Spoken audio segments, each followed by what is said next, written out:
ओम शांति।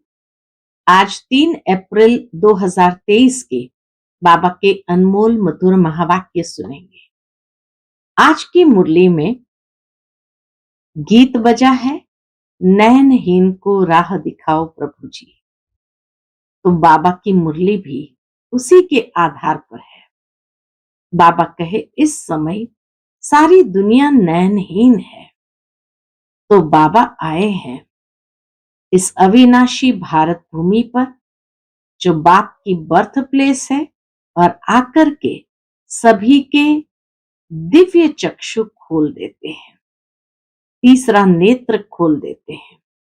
और इस तीसरे नेत्र के खुलने से तुम बच्चे तीनों लोक अर्थात पूरा ब्रह्मांड, साकारी लोक, सूक्ष्म लोक और निराकारी लोक को अच्छी तरह से समझ सकते हो। साथ ही साथ बाबा कहे सारे सृष्टि के आदि मध्य अंत को भी तुम अच्छी तरह से समझ सकते हो, क्योंकि बुद्धिवानों की बुद्धि ने आकर के ऐसी श्रेष्ठ बुद्धि हम बच्चों को दी है। सुनते हैं आज के बाबा के मधुर महावाक्य। ओम शांति। मीठे बच्चे, बाप आए हैं तुम्हें ज्ञान का तीसरा नेत्र देने, जिससे तुम सृष्टि के आदि मध्य अंत को जान बुद्धिवान बने हो। आज की मुरली से प्रश्न है, आत्मा और शरीर दोनों को पवित्र बनाने तथा राजाई पद का अधिकार लेने की सहज विधि क्या है?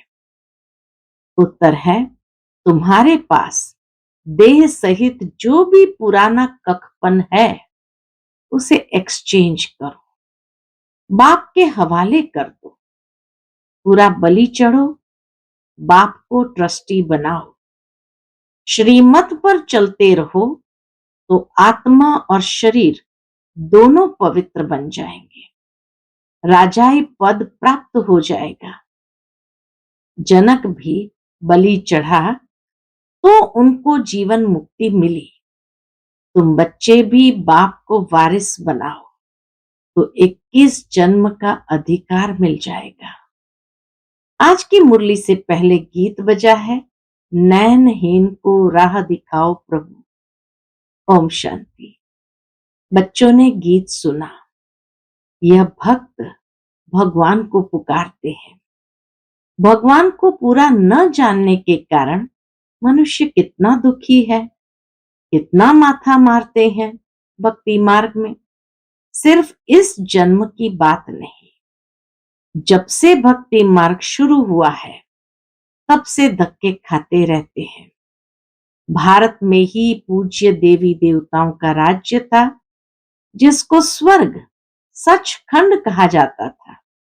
अब भारत झूठ खंड है। भारत की महिमा बड़ी जबरदस्त है, क्योंकि भारत परम पिता परमात्मा का बर्थ प्लेस है। इसीलिए भारत की भी इतनी महिमा है। उसका असल नाम शिव ही है। शिव जयंती मनाते हैं, रुद्र व सोमनाथ जयंती नहीं कहा जाता है। शिव जयंती व शिवरात्रि कहा जाता है। अब सभी नयनहीन बुद्धिहीन है। नयनहीन मन बुद्धिहीन है। क्यों? क्योंकि सब में 5 विकार प्रवेश है। अच्छा, किसने बनाया ऐसे नयनहीन बुद्धिहीन? तो बाबा कहे रावण ने नयनहीन और बुद्धिहीन बनाया है। एक दो को दुख देते रहते हैं। भारत जब स्वर्ग था तो दुख का नाम नहीं था। स्वर्ग की स्थापना करने वाला है हेवनली गॉड फादर।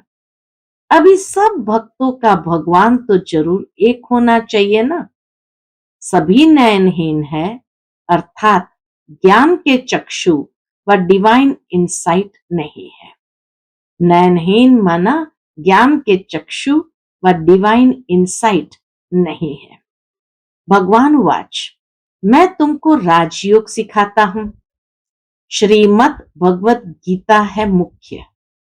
श्री अर्थात श्रेष्ठ मत से अब तुमको बुद्धिवान बनाया जाता है। बाबा के गीता के ज्ञान से या जो श्रेष्ठ मत मिलती है उसी से बाबा हम बच्चों को बुद्धिहीन से बुद्धिवान बनाते हैं। दिव्य चक्षु अर्थात कोई ट्रांस की बात नहीं, दिव्य चक्षु अर्थात ज्ञान का तीसरा नेत्र देते हैं। वास्तव में ज्ञान का तीसरा नेत्र तुम ब्राह्मणों को मिलता है, जिससे तुम बाप को और बाप की रचना के आदि मध्य अंत को जान जाते हो। इस समय सर्वव्यापी है कौन? बाबा कहे इस समय सर्वव्यापी है देह अहंकार व 5 विकार, इसलिए सभी घोर अंधियारे में है। तुम बच्चों के पास रोशनी है। तीसरा ज्ञान के चक्षु बाबा ने आकर दिए, अर्थात ज्ञान की रोशनी प्राप्त हुई। तुम्हारी आत्मा सारे वर्ल्ड की हिस्ट्री ज्योग्राफी को जान गई है। आगे तुम सब अज्ञान में थे, ज्ञान अंजन सतगुरु दिया, अज्ञान अंधेर विनाश। जो पूज्य थे वही फिर पुजारी बन पड़े हैं। पूज्य है रोशनी में, पुजारी है अंधेरे में। परमात्मा को आप ही पूज्य, आप ही पुजारी नहीं कह सकते। वह तो है ही परम पूज्य, सबको पूज्य बनाने वाला। उनको कहा जाता है परम पूज्य परम पिता परमात्मा। कृष्ण को थोड़ी ऐसे कहेंगे, उनको सब गॉड फादर नहीं कहेंगे। निराकार गॉड को ही सब गॉड फादर कहते हैं। है वह भी आत्मा, परंतु परम है, इसलिए उनको परम पिता परमात्मा कहा जाता है। आत्मा और परमात्मा का रूप एक ही है। जरूर हम आत्मा है, वह परम आत्मा सदैव परम धाम में रहने वाला है। अंग्रेजी में उनको सुप्रीम सोल कहा जाता है। बाप कहते हैं तुम गाते भी हो, आत्मा परमात्मा अलग रहे बहुकाल, सुंदर मेला तब लगा जब सतगुरु मिला दलाल। ऐसे नहीं परमात्मा परमात्मा से अलग रहे बहुकाल, नहीं। पहले नंबर का अज्ञान है आत्मा सो परमात्मा। बाबा कहे सबसे पहला नंबर का अज्ञान है जो ये समझ लेना, आत्मा सो परमात्मा, परमात्मा सो आत्मा कहना। आत्मा तो जन्म मरण में आती है, परमात्मा थोड़ी पुनर्जन्म में आते हैं। बाप बैठ समझाते हैं तुम भारतवासी स्वर्गवासी पूज्य थे, ये सारी ईश्वरीय फैमिली हो गई ना। अच्छा भला ये तो बताओ तुम माता पिता किसको कहते हो? ये कौन कहते हैं? आत्मा कहती है तुम माता पिता हम बालक तेरे, तुम्हारी कृपा से स्वर्ग के सुख घनेरे, हमको स्वर्ग मिले हुए थे। बाबा कहे तुम्हें मालूम है कि हमें स्वर्ग मिले हुए थे, तुम माता पिता आकर स्वर्ग की स्थापना करते हो तो हम आपके बच्चे बनते हैं। बाप कहते हैं मैं संगम पर ही आकर राजयोग सिखलाता हूं नई दुनिया के लिए। बाप आकर समझाते हैं तुम मुझे भूल गए हो, मेरी तो शिव जयंती भी भारत में मनाते हो ना, गाया भी जाता है शिवरात्रि। कौन सी रात्रि? ये ब्रह्मा की बेहद की रात है। संगम पर आकर रात से दिन अर्थात नरक से स्वर्ग बनाते हैं। शिवरात्रि के अर्थ का भी कोई को पता नहीं है। भगवान है निराकार, मनुष्य के तो जन्म बाय जन्म शरीर के नाम बदलते रहते हैं। परमात्मा कहते हैं, क्या कहते हैं परमात्मा? मेरा शारीरिक नाम ही नहीं है, मेरा नाम शिव ही है। मैं सिर्फ बूढ़े वानप्रस्थ तन का आधार लेता हूं। बाबा कहे मैं सिर्फ बूढ़े वानप्रस्थ तन का आधार लेता हूं। ये पूज्य था, अब पुजारी बना है। शिव बाबा आकर स्वर्ग रचते हैं, हम उनके बच्चे हैं, तो जरूर हम स्वर्ग के मालिक होने चाहिए। बाबा कहे अगर वो आकर स्वर्ग रचते तो जरूर हम स्वर्ग के मालिक होने चाहिए ना। वह शिव बाबा है ऊंचे ते ऊंचा। ब्रह्मा विष्णु शंकर का पार्ट अपना अपना है, हर एक एक्टर का पार्ट अपना है, हर एक आत्मा में अपना सुख का पार्ट नूंदा हुआ है। बाप कल्प कल्प आकर भारतवासियों को स्वर्गवासी बनाते हैं, उसको भूल गए हैं। कहते हैं फलाना स्वर्गवासी हुआ, अरे अब तो नर्क है, तो पुनर्जन्म जरूर नर्क में ही लेंगे ना, तो फिर तुम उनको नर्क का भोजन क्यों खिलाते हो? स्वर्ग में तो अथाह वैभव है, फिर उनकी आत्मा को मंगाकर नर्क का भोजन क्यों खिलाते हो? पतित ब्राह्मण को खिलाते हो, प्याज आदि खिलाते हो, वहां थोड़ी यह होता है। तो देखो भारत की क्या हालत हो गई है। भगवान वाच, अब मैं तुमको ज्ञान का तीसरा नेत्र देता हूं, तुम फिर से राजाओं का राजा बनेंगे।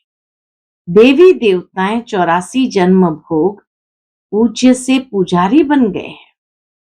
तुम जानते हो हम शिव बाबा के वारिस बने थे। बाबा कहे ये भी तुम जानते हो कि हम शिव बाबा के वारिस बने थे। शिव बाबा ने स्वर्गवासी बनाया था, तब उनको सब याद करते हैं। ओ गॉड फादर रहम करो। साधु भी साधना करते हैं, क्योंकि यहाँ दुख है तो निर्वाण धाम जाना चाहते हैं। इसीलिए वो साधना करते हैं। आत्मा परमात्मा में लीन तो होती नहीं, इसीलिए वो जो साधना करते हैं परमात्मा में लीन हो जाए। बाबा कहे आत्मा परमात्मा में लीन तो होती नहीं। ये समझना भूल है कि आत्मा परमात्मा में लीन हो जाएगी। बाबा कहे ये समझना भूल है। अब तुम कहते हो हम आत्मा परम धाम में रहने वाली है, हम आत्मा 100 देवी देवता कुल में जाएंगे, फिर 84 जन्म भोगेंगी। हम 100 आत्मा फिर दैवी कुल, क्षत्रिय कुल से वैश्य, वैश्य कुल से शूद्र कुल में आएंगे।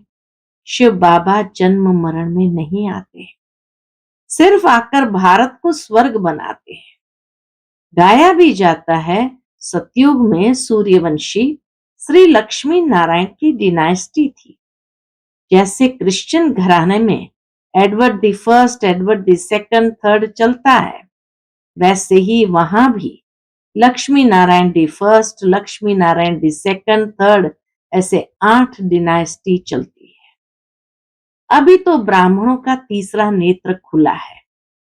बाप बैठ आत्माओं से बात करते हैं। बाबा एक एक बात इतना क्लियर करके समझाते हैं बच्चों को। बाबा कहे तुम ऐसे 84 का चक्र लगाकर इतने इतने जन्म लेते आए हो। सतयुग में कितने जन्म, त्रेता में, द्वापर में, कलयुग में कितने जन्म बाबा बताते हैं। वर्णों का भी एक चित्र बनाते हैं, जिसमें देवता, क्षत्रिय, वैश्य, शूद्र बनाते हैं। अब तुम जानते हो हम सो ब्राह्मण चोटी है। ब्राह्मण चोटी को भूल गए तो बाबा कहे अब तुमने समझा है हम है ब्राह्मण चोटी। इस समय हम है ईश्वरीय औलाद प्रैक्टिकल में। इस समय राजयोग और ज्ञान से हमको सुख घनेरे मिलते हैं। कोई तो सूर्यवंशी राजा रानी का वर्षा लेते हैं, कोई चंद्रवंशी का। सारी किंगडम स्थापन हो रही है। हर एक अपने पुरुषार्थ से वह पद पाएंगे। कोई अगर पूछे कि अभी पढ़ते पढ़ते हमारा शरीर छूट जाए तो क्या पद मिलेगा, तो बाबा बतला सकते हैं। योग से ही आयु बढ़ती है, विकर्म विनाश होते हैं, और कोई उपाय पतित से पावन बनने का है नहीं। पतित पावन कहने से ही भगवान याद आता है। भगवान है कौन? ये नहीं जानते। बाप कहते मैं आता ही भारत में हूं, यह मेरा बर्थ प्लेस है। सोमनाथ का मंदिर कितना आलीशान था, ये बाप ही बच्चों को समझाते हैं, जिनके फिर बाद में शास्त्र बनते हैं। बाबा जो समझा नहीं देते उनके फिर बाद में शास्त्र बनते हैं। भक्ति मार्ग में ही ये यादगार बनना शुरू होते हैं। जब पुजारी बनते हैं तो पहले पहले सोमनाथ का मंदिर बनाते हैं। भारत तो सतयुग त्रेता में बहुत शाहूकार था, मंदिरों में अथाह धन था। द्वापर युग के मंदिरों में इतना अथाह धन था, तो सतयुग त्रेता के राजाओं के पास कितना धन होगा। भारत हीरे तुल्य था, अब तो कंगाल कौड़ी तुल्य है। फिर बाप आकर भारत को ही हीरे तुल्य बनाते हैं। सारा झाड़ जड़ीभूत अवस्था को पाया हुआ है। बाप कहते अपनी शक्ल तो देखो, लक्ष्मी नारायण को वरने लायक है। नारद की कहानी है ना, पतित आत्मा पवित्र लक्ष्मी अथवा नारायण को कैसे वर सकेंगी। विकार में गए तो फिर पासपोर्ट कैंसिल हो जाता है। अपने आप को देखो। बाबा कहे अपने आप को देखा जाता है कि हम ऐसा पुरुषार्थ करते हैं जो बाबा मम्मा के गद्दी नशीन बन सके। यह है ही पति दुनिया। पवित्रता है मुख्य। अब तो no health, no wealth, no happiness. ये ऋण के पानी मिसल अर्थात मृग तृष्णा राज्य है। इस पर भी दुर्योधन की कहानी शास्त्रों में है। कहा ना, जहां जल था वहां स्थल देखा, जहां स्थल था वहां जल देखा। दुर्योधन विकारी को कहा जाता है। द्रौपदी कहती है हमारी लाज रखो। ये द्रौपदियां है ना। बाप कितना अच्छी रीति समझाते हैं। जितना बुद्धि योग पूरा लगा हुआ होगा तो धारणा भी होगी। नॉलेज ब्रह्मचर्य में ही पड़ी जाती है। बाप कहते हैं गृहस्थ व्यवहार में रहते कमल फूल समान रहना है, दोनों तरफ निभाना है। मरना भी जरूर है। मरने समय मनुष्य को मंत्र देते हैं। बाप कहते हैं तुम सब मरने वाले हो, मैं कालों का काल सबको वापस ले जाने वाला हूं। तो खुशी होनी चाहिए ना। शिव बाबा है कालों का काल सबको वापस ले जाने वाला है, तो खुशी होनी चाहिए ना। कि जो अच्छी रीति पढ़ेंगे वह स्वर्ग के मालिक बनेंगे, नहीं पढ़ेंगे तो प्रजा पद पाएंगे। यहां तुम आए हो राज्य पद पाने।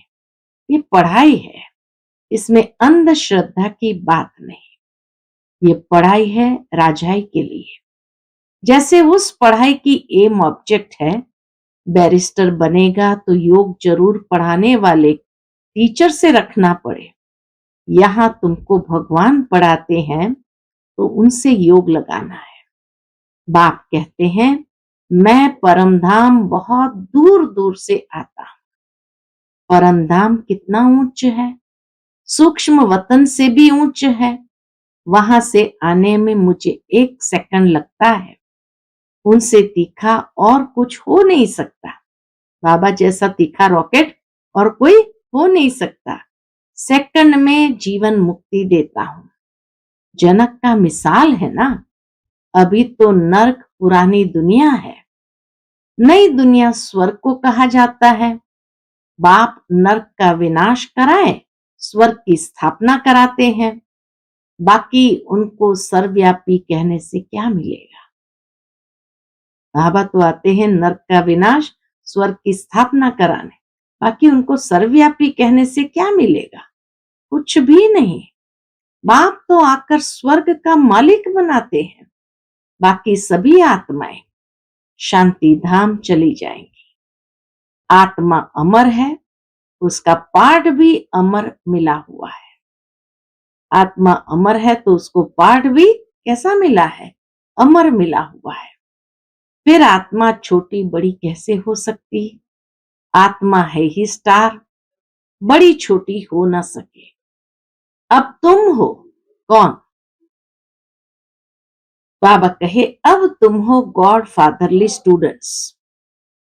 गॉड फादर नॉलेजफुल ब्लिसफुल है, वह तुमको पढ़ा रहे हैं। तुम जानते हो इस पढ़ाई से हम 100 देवी देवता बनेंगे। तुम भारत की सेवा कर रहे हो। पहले पहले तो बाप का बनना है, और जगत तो गुरु के पास जाते हैं, उनके बनते हैं, अथवा उसे अपना गुरु बनाते हैं। यहाँ तो है बाप, तो पहले बाप का बच्चा बनना पड़े। बाप बच्चों को अपनी जायदाद देते हैं। बाप कहते, बच्चे तुम एक्सचेंज करो, तुम्हारा कखपन हमारा, हमारा सब कुछ तुम्हारा। कितना बड़े दिल वाला बाबा है। कहते, तुम्हारा कखपन हमारा, हमारा सब कुछ तुम्हारा।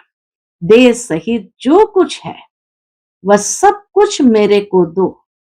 मैं तुम्हारी आत्मा और शरीर दोनों को पवित्र बना दूंगा, और फिर और क्या देंगे? राजाई पद भी दूंगा। एक तो आत्मा शरीर दोनों को पवित्र बना दूंगा, और फिर राजाई पद भी दूंगा।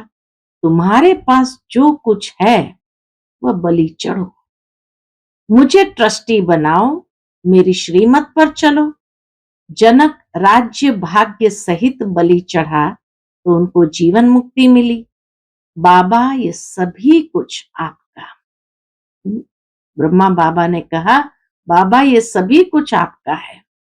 बाप कहते हैं, मुझे वारिस बनाओ।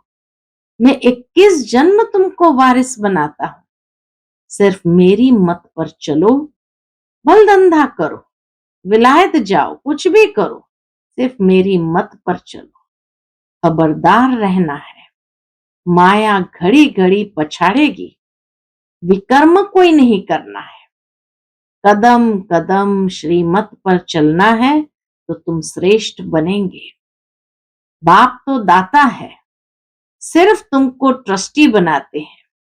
कहते भी हो, ये बच्चे धन आदि सब भगवान का दिया हुआ है। दुनिया में भी मनुष्य कहते, ये बच्चे धन आदि तो सब भगवान का दिया हुआ है। अब भगवान कहते, मुझे दो, मैं एक्सचेंज करता हूं, मैं प्रतिज्ञा करता हूं। हाँ, बाबा कहे, मैं प्रतिज्ञा करता हूं। क्या प्रतिज्ञा करते? श्रीमत पर चलने से तुमको ऐसा श्रेष्ठ बनाऊंगा। यह है राजयोग। ये लक्ष्मी नारायण भी इस राजयोग से ऐसे बने हैं। बिरला जिसने लक्ष्मी नारायण का मंदिर बनाया है, वह खुद नहीं जानते हैं कि लक्ष्मी नारायण इतने धनवान कैसे बने। अब बाप समझाते हैं, यहाँ के गरीब वहां शाहूकार बनेंगे, और शाहूकारों का सब मिट्टी में मिल जाएगा। हाँ, तो बाबा इसीलिए कहे, बच्चे तुम एक्सचेंज करो। अच्छा, मीठे मीठे सिकिलदे बच्चों प्रति माता पिता बाप दादा का याद प्यार और गुड मॉर्निंग। रूहानी बाप की रूहानी बच्चों को नमस्ते। हम सब रूहानी बच्चों की रूहानी माता पिता बाप दादा को याद प्यार, गुड मॉर्निंग और नमस्ते नमस्ते। शुक्रिया बाबा, शुक्रिया। आज की मुरली से धारणा के लिए मुख्य सार है। पहली पॉइंट, माता पिता के गद्दी नशीन बनने के लिए क्या करना है? माता पिता के गद्दी नशीन बनने के लिए पवित्रता की धारणा करनी है। दोनों तरफ निभाते हुए पढ़ाई पर पूरा ध्यान देना है। दूसरी पॉइंट, कोई भी विकर्म नहीं करना है। बहुत खबरदार हो, श्रीमत पर चलते रहना है। ट्रस्टी जरूर बनना है। आज का बाप दादा का मधुर वरदान हम बच्चों के प्रति है, अपने मस्तक बीच सदा बाप की स्मृति इमर्ज रखने वाले मस्तक मणि भव। अपने मस्तक बीच सदा बाप की स्मृति इमर्ज रखने वाले मस्तक मणि भव। मस्तक मणि अर्थात जिसके मस्तक में सदा बाप की याद रहे। इसी को ही ऊंची स्टेज कहा जाता है। अपने को सदा ऐसी ऊंची स्टेज पर स्थित रखने वाली श्रेष्ठ आत्मा समझ आगे बढ़ते रहो। जो इस ऊंची स्टेज पर रहते हैं वह नीचे की अनेक प्रकार की बातों को सहज पार कर लेते हैं। समस्याएं नीचे रह जाती है और स्वयं ऊपर हो जाते हैं। मस्तक मणि का स्थान ही ऊंचा मस्तक है, इसलिए नीचे नहीं आना, सदा ऊपर रहो। आज का स्लोगन है, बेफिक्र बादशाह की स्थिति का अनुभव करना है तो मेरे को तेरे में परिवर्तन कर दो बस। बेफिक्र बादशाह की स्थिति का अनुभव करना है तो मेरे को तेरे में परिवर्तन कर दो। अच्छा, ओम शांति।